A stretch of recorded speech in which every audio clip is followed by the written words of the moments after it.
Director of the Center for South Asia at Stanford.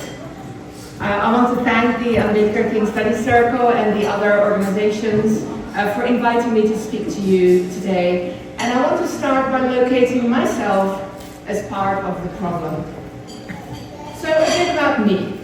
I studied religious studies at SOAS at the University of London.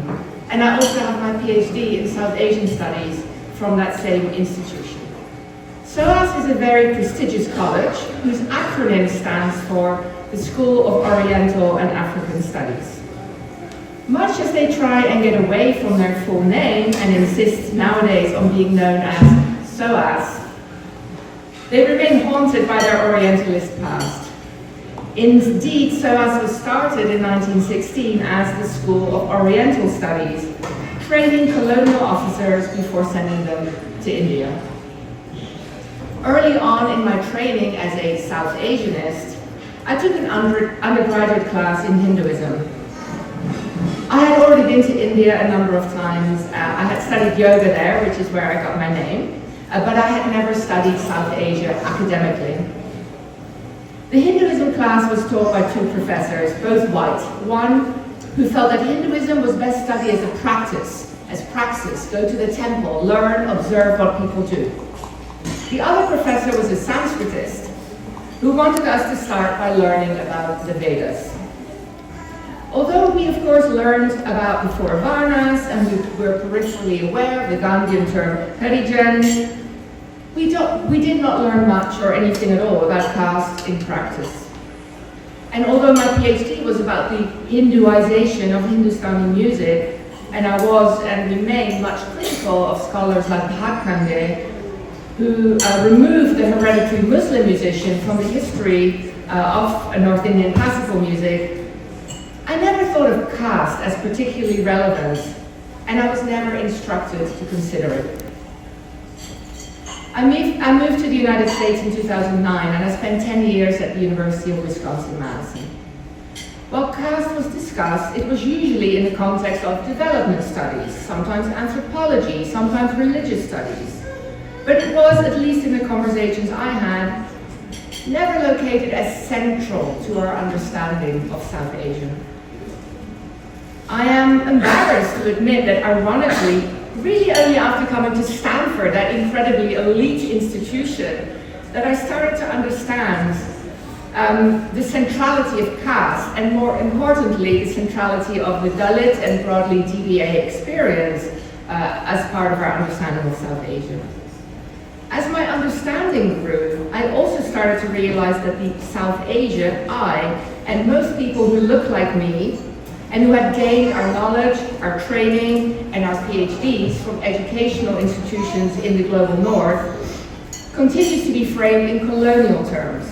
A South Asia that the British learned about through their Brahmin interlocutors, and whose teachings continue to be the foundation of what we learn and what we teach.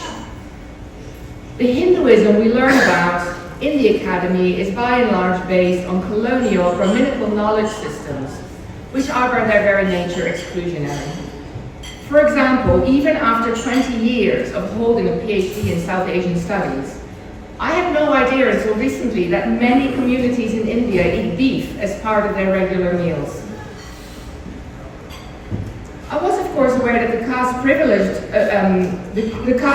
were the folks who usually ended up teaching in universities in the global north, and understood this to be indicative of unjust power differentials.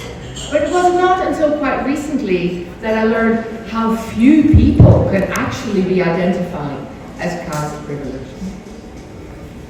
Therefore, the need for the academy to embrace critical caste studies, not as a siloed study path separate and equal to other ways of conceptualizing South Asia, but as fundamental to what we do, what we learn, and what we teach, is enormous and acute.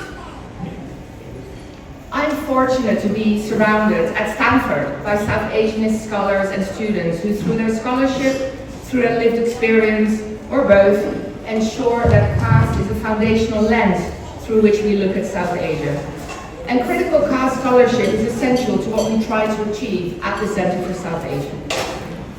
Stanford its location in Silicon Valley, with its extremely disproportionately high number of Savarna tech workers, makes caste and the way it plays out in everyday life impossible to ignore.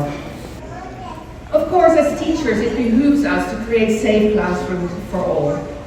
Students are always invited to disagree with us. In fact, we want our students to be critical, to reflect and to challenge us. But these challenges need to come from a place of intellectual curiosity and critical thinking, not from a place of simply disagreeing because what we say does not match their worldview. A long time ago, long before I was at Stanford, I had in one class an undergraduate student who had grown up to become a huge fan of Winston Churchill. It did not matter how many statistics I showed her, how much evidence I presented, that Churchill had been instrumental in the deaths of hundreds of thousands, if not millions of Indians, that my concern about her hero worship was not a matter of personal opinion, but based on academic and historical data. She could not accept it. I understand what you are saying, she wrote, but I still think Churchill was a great leader. The still think attitude is a hard one to argue with, as the student doubles down on what they grew up with or were raised to believe. I replied to that Churchill-loving student, if you are okay with spending 4 years at a renowned educational institution and leaving it as exactly the same person as you were when you came in, then so be it. But we don't really want it to so be it. We cannot change students' minds, nor should we want to.